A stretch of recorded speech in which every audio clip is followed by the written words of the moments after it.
my name is Zoe. I'm the Tipsy Psychic, and today I want to talk about Season 2 of An Astrological Guide for Broken Hearts. So this is my review for Season 2 and what I think about it.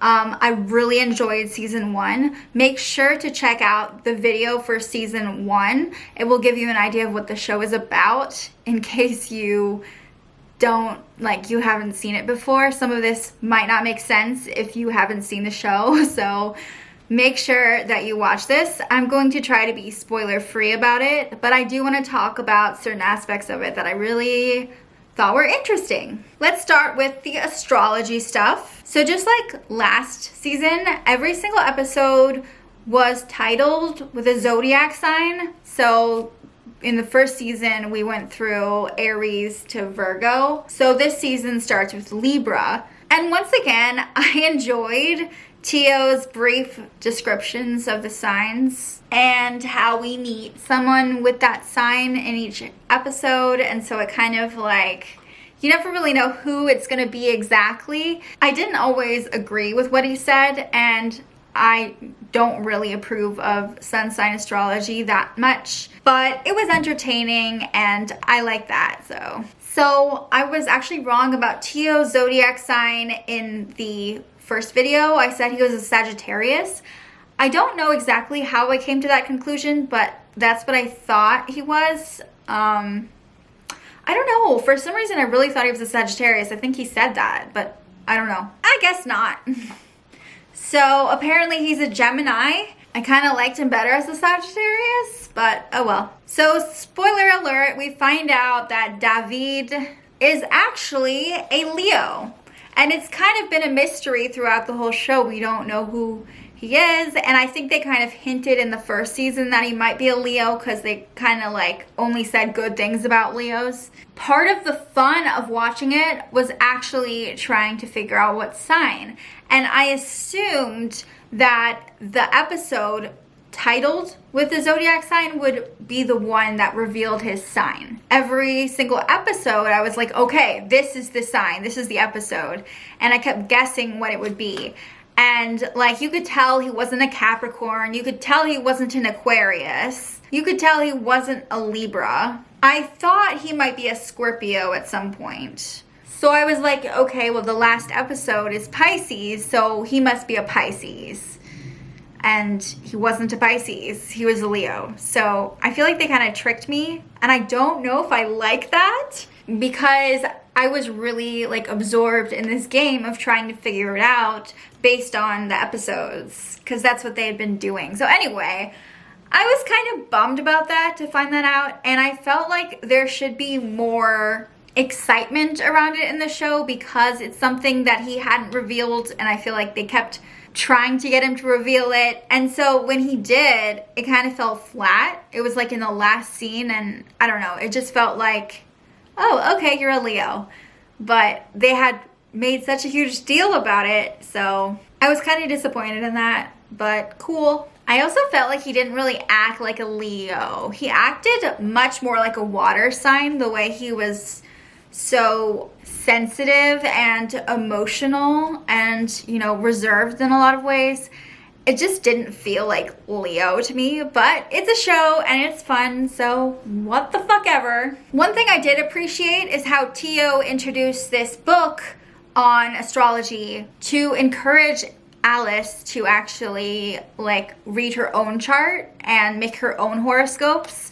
And I thought that was really refreshing. So the show also addressed relying too much on your zodiac sign and how there's such a thing as over-analyzing and taking everything too seriously, and even offering personal advice with your star signs. And I think that's something a lot of people get caught up in and they get really carried away. So I really liked that about the show. I liked it. When Alice tries to give her friend zodiac sign advice and feels that she knows what's best for her because of her star signs, her friend gets upset. Duh. Sometimes friends just need someone who's supportive and who listens And I think a lot of people get this way. They can like get in their head and they get really into astrology and they start giving advice and relying on it so much. And then when something doesn't align, like they freak out. And I think that's not how you should be using astrology at all. Astrology is about self-development. It's like a tool you use, but it's not something you rely on. We all have free will. Anyway, I just felt like she got really carried away, and I'm glad the show talked about that. I also feel like this season, the show was less focused on astrology, and that was kind of a letdown, you know. Sure, she was still learning about her zodiac signs, but there was something really fun about the first season when it came to learning about the signs and getting into it. I just felt like it was kind of less of a focal point here, and that wasn't as exciting for me. It's kind of disappointing. I did like how at one point Alice realized that her horoscope was actually wrong, that she had the wrong time, and a lot of astrologers won't read your chart unless you have the correct birth time, because it's really hard to know where things are situated, like the houses and stuff, if you don't have the correct birth time. And so it turns out she was reading her natal chart all wrong all along. And I think this is like something that's really relatable for a lot of people when they type in the wrong number and then they're like, whoa, the whole thing changes. It's crazy how from 1 minute to the next, your entire chart could mean something different. So I thought that was really interesting. Without your birth time, you can't know your proper ascendant. And your rising sign is super important. I'm a Sagittarius rising, and I feel like it makes so much sense with how I go about things. Look on your birth certificate or ask your parents or whatever, but find out what time you were born if you want to read your natal chart. So that's what I gotta say about the astrology stuff in the show. This season picks up right after season 1. You know, she had just seen David making out with his lady, and she thought she was his lady, and that was pretty heartbreaking. His lady's name is Barbara. So when Alice and David try to talk to each other, he's like, we need to take a step back. But of course, that doesn't work because it's obvious that they both are crazy about each other. There's like this chemistry and they can't really resist each other, and they keep finding themselves in certain situations where they have to be around each other. And so avoiding each other really doesn't work. It's really dumb. And I think Alice knows this, and she doesn't just get over someone in 2 weeks, you know? So she's really upset about this and really heartbroken. But this is where I had such a hard time. I felt so terrible for Alice. Like, she tried and tried to move on, but she worked with him. Like, he was her higher up, you know? So she always was around him anyway. And it's like really like torturous. And I honestly, like, I used to love David, but I was so annoyed with him in this show. Like, in this season, he was so freaking annoying. Like, if you like her, be with her. But no, he just wanted to protect Barbara so much. Like, she was some fragile doll that would just fall apart without him. Like, wow. Arrogant much, you know? Obviously, he had feelings for her. Why would he be with Barbara? It just doesn't make sense. That went on for way too long. Way too long. Eventually, instead of talking to her, he leaves, and it really sucks. Like, even after they gave in to their desires and they had sex on this trip in Paris, like, he still leaves, and he doesn't even, like, tell her about it. I just think that was so shitty, you know? Poor Barbara was constantly being cheated on emotionally and physically. So like, Barbara didn't seem to be like this China doll. She's like not this weak person that's just gonna like shatter into a million pieces if he doesn't want to be with her. Like, she seemed like a sensible person. And the fact that he was like using that as an excuse just seems so dumb. I know it's because his brother died or whatever, but it just seemed like so lame. So lame. Emotional cheating is just as bad as physical cheating. Like, you can still cheat with someone emotionally.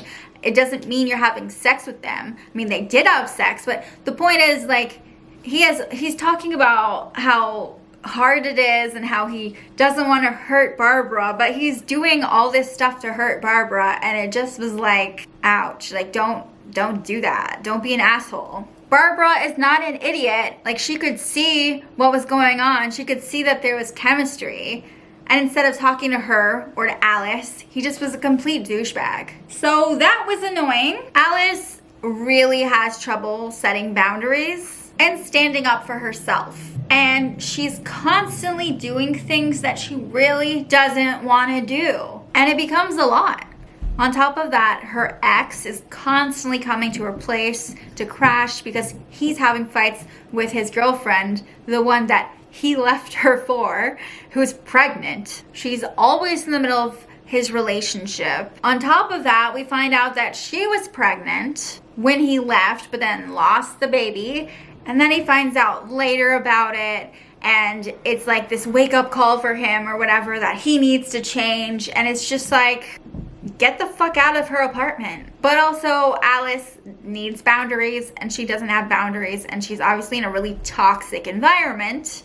And it took him finding out about the miscarriage with his ex-girlfriend that he keeps like messing with to actually realize that he wanted to be there for the baby and for his new girlfriend. It's like ridiculous. She also fights with her friends, and her family is just shitty to her. Like, they're horrible. And the thing is, I was just really hoping that she would start standing up for herself more, and that she would evolve, like her character would evolve. And I just didn't see it. Like, I don't think she did enough of that.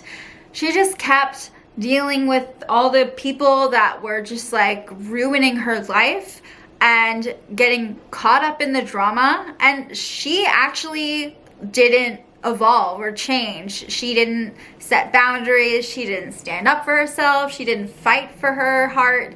She just kind of like got caught up in it all. And I really liked her in the beginning, like in the first season, but then it just became like a lot. Like, she just became someone I really didn't like. At the end, yeah, she gets another job and she moves away. She finally gets out of that. But it took so much for her to actually get out of the situation.